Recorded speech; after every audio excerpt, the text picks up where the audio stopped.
So this episode's going to be a little different, and I'm really honestly excited about it.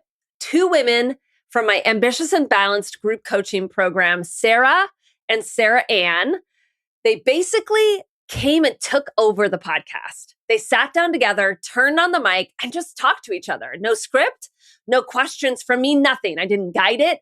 I didn't prompt them. I just let them go. And what came out was one of the most genuine conversations I've ever seen on this show. And I wasn't even in it. They talked about where they were before they joined, what made them finally say yes to the program, and what's actually different in their lives now. And the things that came up, confidence, feeling like their time is actually theirs again, letting go of the guilt, me time. Those are things that I hear from women in this program over and over again, but hearing them say it to each other unprompted and in their own words, it just hit so differently. I think this one is really going to stick with you.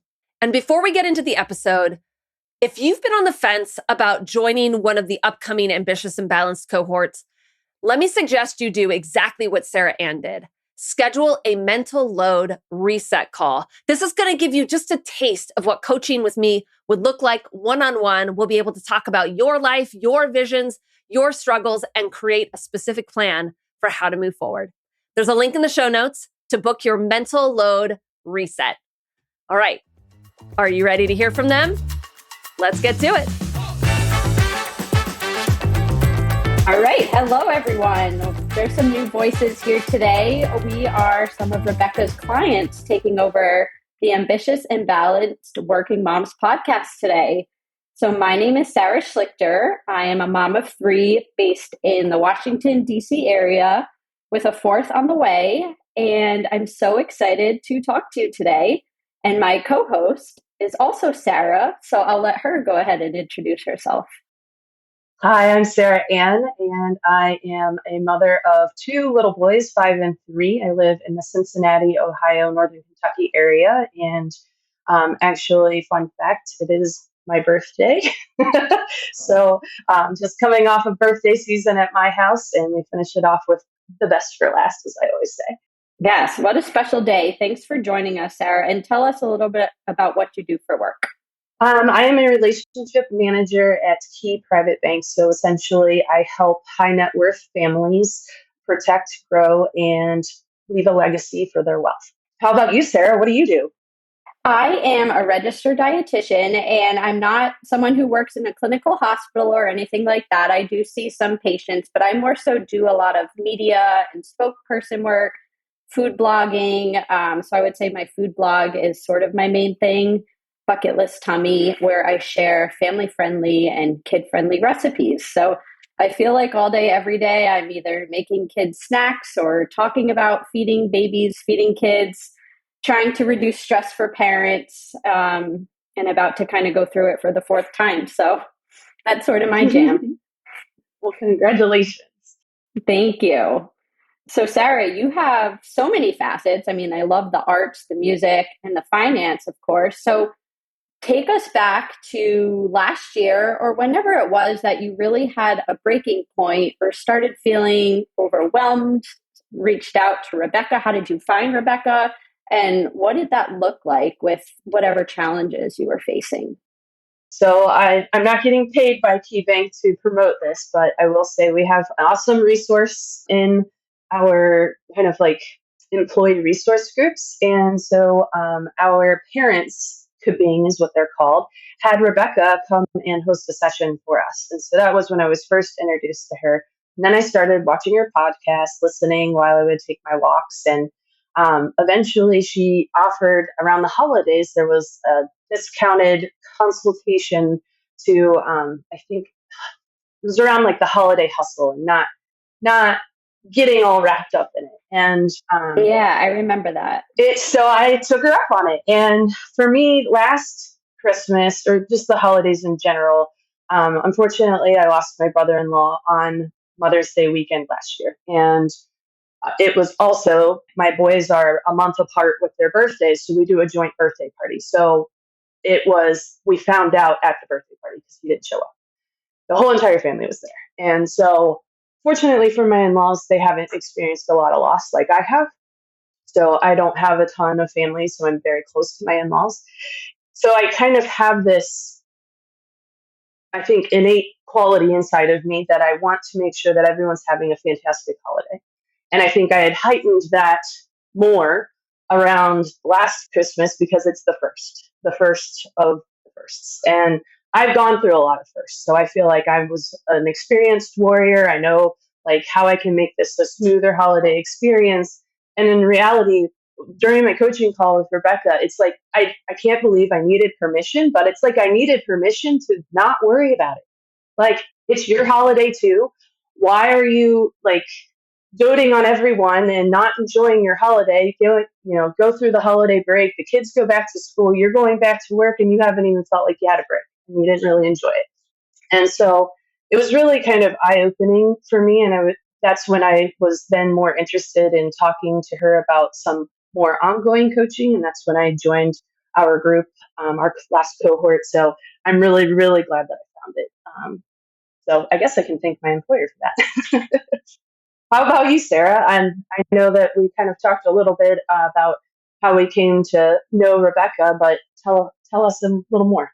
Yes, I think I found Rebecca through her podcast, and I think I searched the optimized mom guilt phrase or something like that, and it led me to one of her episodes.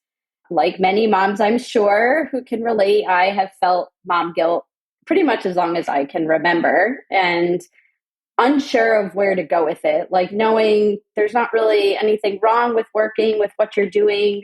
Why are you feeling this way? But realizing just how much mental space it takes up, like feeling this and trying to talk yourself out of it all of the time was just a lot. And I felt like I was running in circles. So I think it was around this time last year, Rebecca, when I reached out and had my first clarity call with you. And I think your cohort might have already been full. I think the next one was going to start in the fall, and it was kind of something I sat on for a while. But Rebecca was persistent and kept in touch with me. And last fall, I decided like I need to do something about this. I'm feeling stagnant. I was still feeling the mom guilt. I felt like I needed like new work or a new project or a new something, a new turning the leaf. Where in reality, I think I kind of just needed to figure out how to shift mindset. So I signed up last fall for this spring program. And no regrets. It's been great. So how were you like feeling besides some of the mom guilt leading into the program? And that really just made you push to sign up. Yeah, I think I was just overwhelmed and not sure how to quote unquote solve it by myself. I see all these as someone who works from home, I think that kind of played into it too. Like sometimes working from home when my kids were here, I had these weird feelings about that and not sure where to go with that. My kids watching me work when they're younger.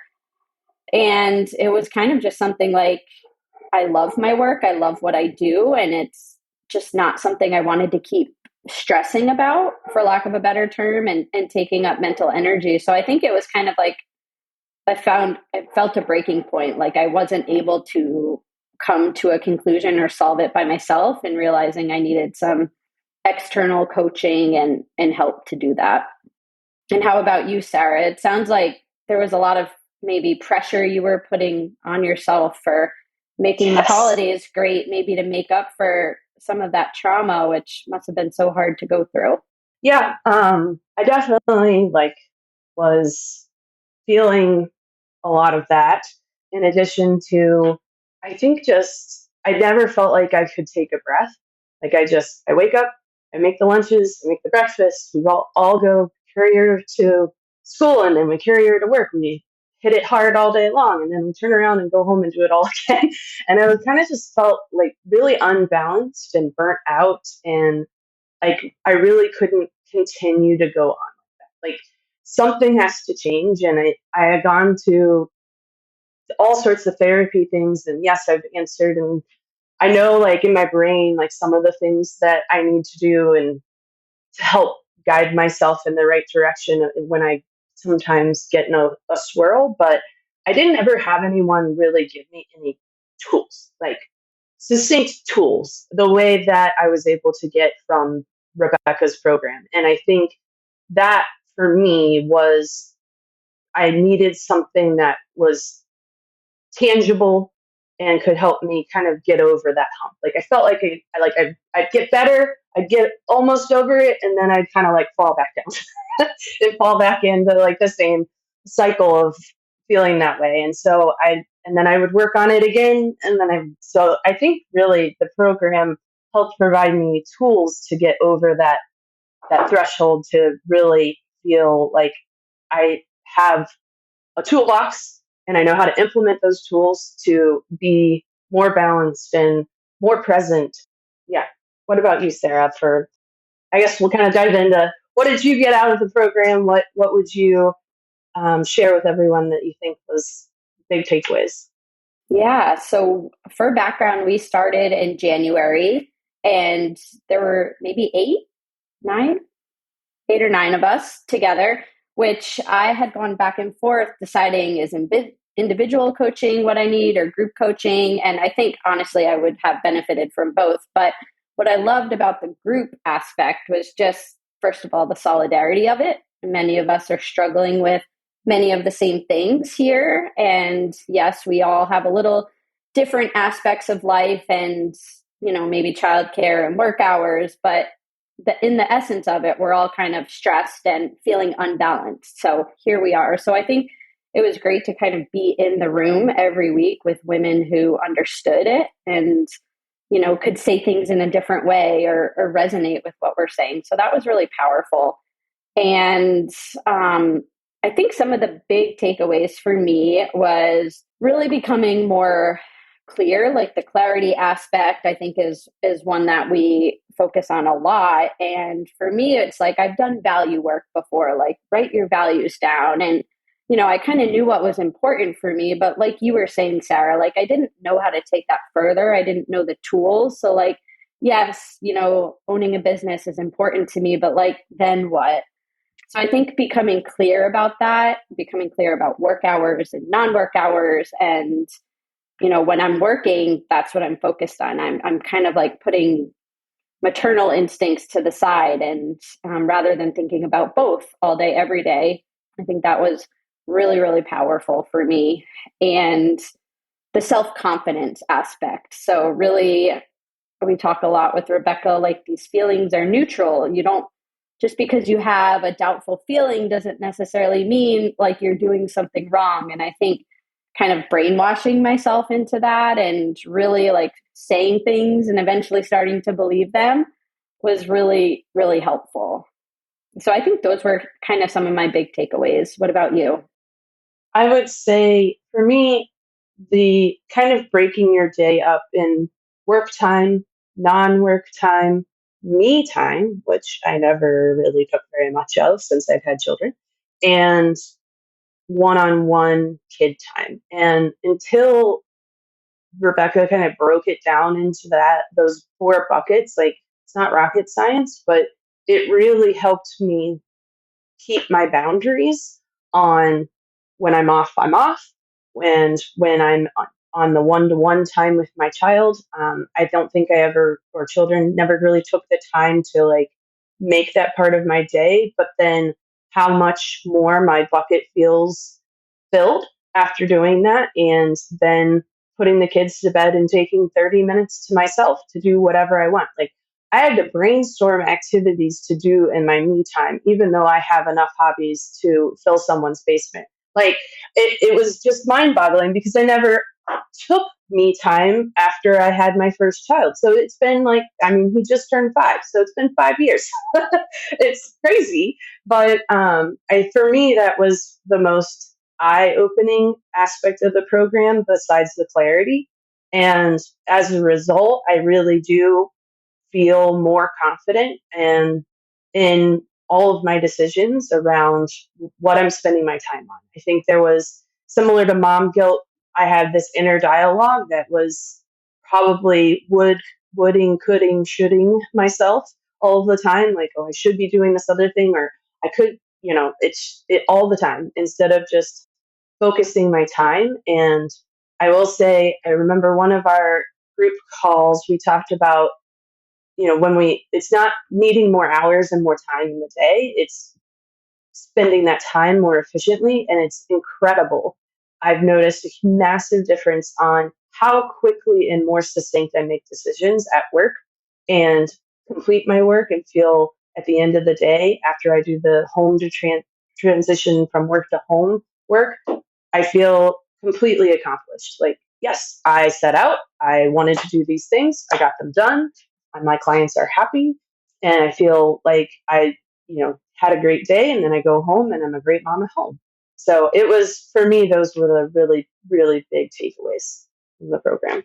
Yeah, I would echo what you say too, just about the four containers that we kind of learned to think about our time, because previously it was very binary for me, like I'm working or I'm not. And if I'm not working, I have to fit in exercise and I have to do the chores and spend the one-on-one. But like thinking about it as, well, where's your time for me and where's the connection? It's almost just made it mentally easier to fit it into a container. Like, okay, this is not work time and this is self-care or relax time, and I'm allowing myself to watch that show because I've planned for it and it fits within these containers, rather than feeling guilty about, I'm not working right now, I should be doing all of this stuff. So I think that was like very powerful and something I'll continue to reiterate, with daily affirmations every day and habits, hopefully, to build on. And yeah, I think that was something very powerful that would have taken me years to come up with on my own. And, something that the program taught us pretty quickly off the bat. All right, Sarah. So I think we gave a good overview of the program. So let's kind of fast forward to now. How are you feeling now? And what do you feel like are some of the main results and aspects that have changed since doing the program? I would say, how I spend my time has massively changed since I started the program in a good way. But the biggest end result, I really believe, is confidence. I am way more confident at work, even at home. Not that I wasn't confident at home, but I think I'm standing up for myself a little bit more. I was raised in a Southern family where you're supposed to dote on your husband and make him feel like he's waited on hand and foot. And our house is not that way, but it is a little bit that way. So I'm trying to raise young gentlemen to dote on their mother and their future wife. But I kind of found myself catering to how everybody else was feeling in the house. And now it's not my job. Like, they have a roof over their head. They are being fed. They're well taken care of. It's not my responsibility to make sure that everyone is smiling 24/7, 365. And so with that, I think the confidence is the biggest thing, both at work and at home, that I took away from the program. But I think that really ultimately came from the daily work, even though it was daily and it seemed like the questions we were answering every day weren't mind blowing. But the fact, Rebecca says it so well, it's like rewiring your brain, and you're harvesting a cornfield, and like we're having to work at it for a while because we've put these big corn stalks up and we planted them all very close and it's hard to walk through the field. So we need to like keep working on harvesting those and making way for the new thoughts and the new inner dialogue. I think that was the biggest thing for me is until I started really doing the program and then listening to myself, I was like, my goodness, I am not nice to myself. And like, if you start listening to yourself, it's like, wow, if myself was my friend, like I would say she's totally like a mean girl. So it definitely, that inner dialogue, I didn't realize how much it affected my confidence. But at the end of the day, I think that was, for me, the biggest result of the program, besides how I spend my time, was the confidence and the self-talk in my head. So I don't know about you, Sarah, if you had some mean girl in you. Yeah, I mean, I'm thinking back to one of our group calls, Rebecca had us all write down what makes us amazing.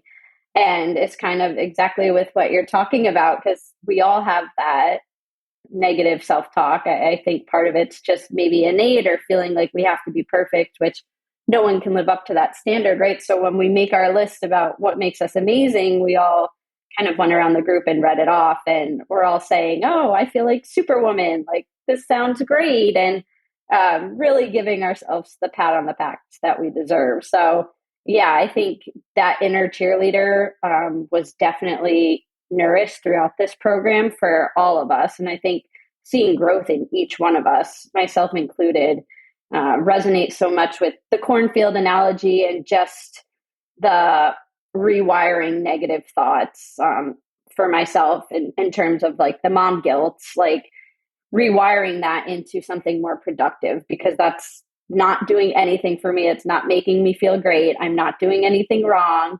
And knowing I have my allotted work hours, I am able to produce and be productive in those hours.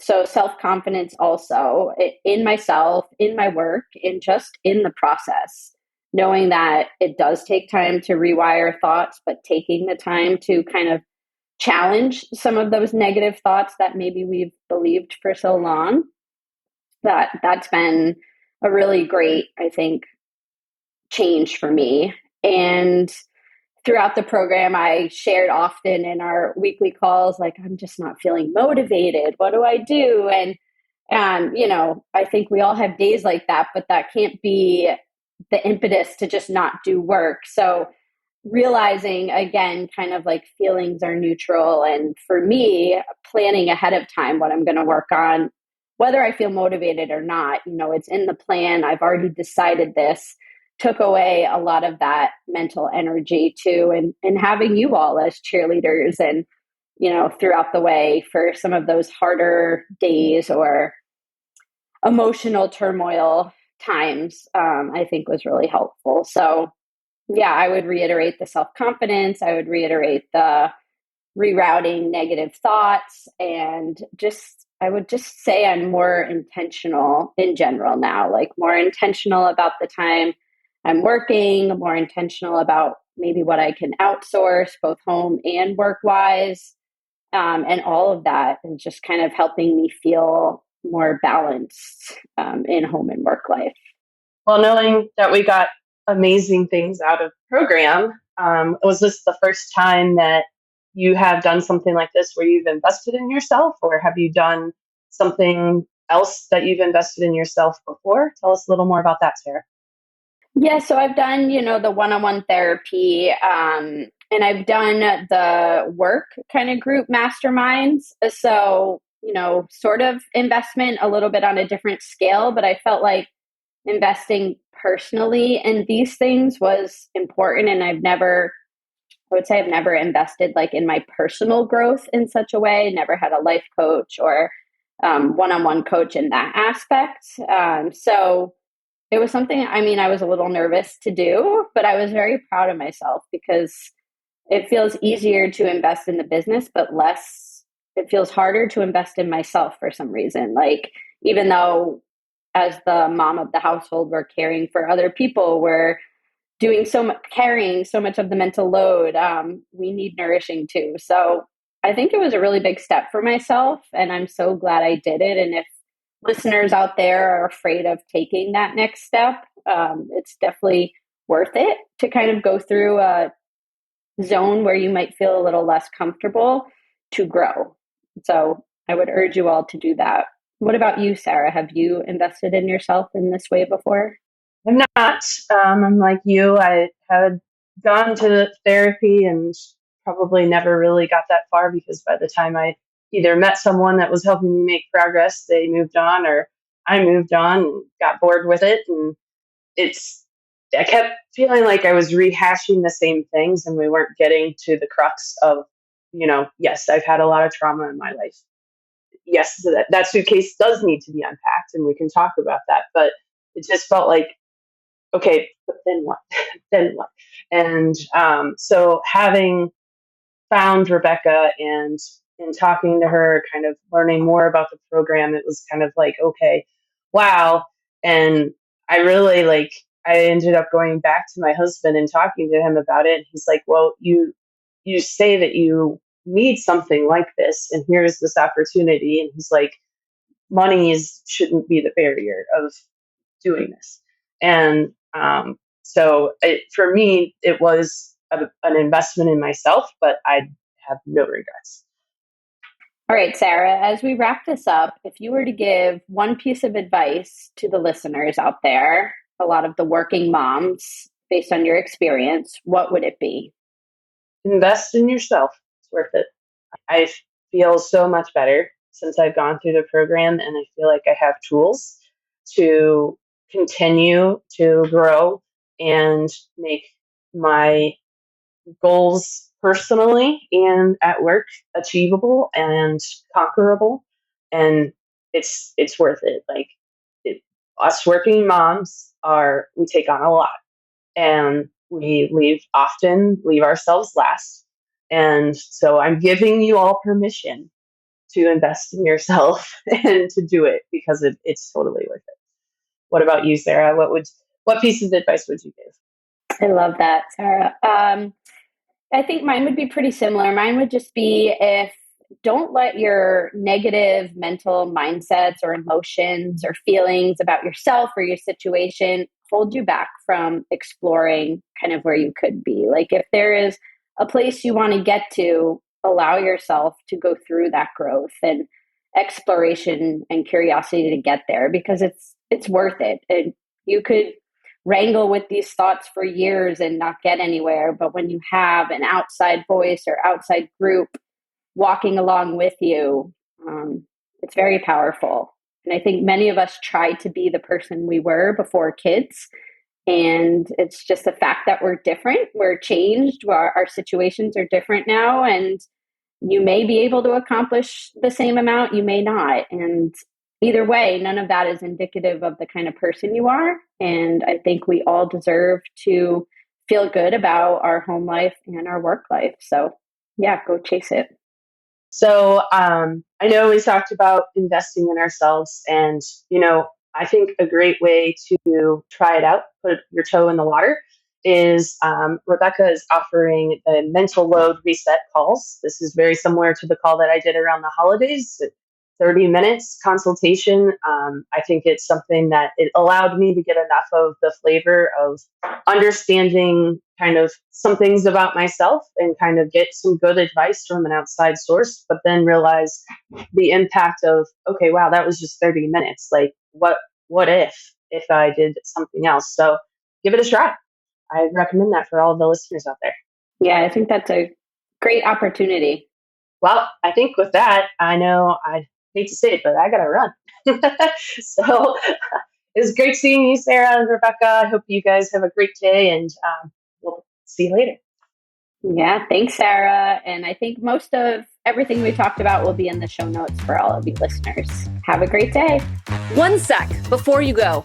I want you to know that every woman who has ever transformed their life inside one of my programs started the same way. One session, 30 minutes, just the two of us. In this strategy session, we cut through the noise of your life and get specific about what's actually driving your overwhelm. You walk away with one concrete thing to do about it, and most women tell me this is the clearest they have felt in months. I've opened up a few of these mental load reset spots exclusively for podcast listeners for $9. If you've been listening and thinking, I wish I could chat with Rebecca without making any sort of coaching commitment, this is the next step. And it's the one that makes everything else start to make sense. There's a link in the show notes. Grab your mental load reset spot, and I'll see you there.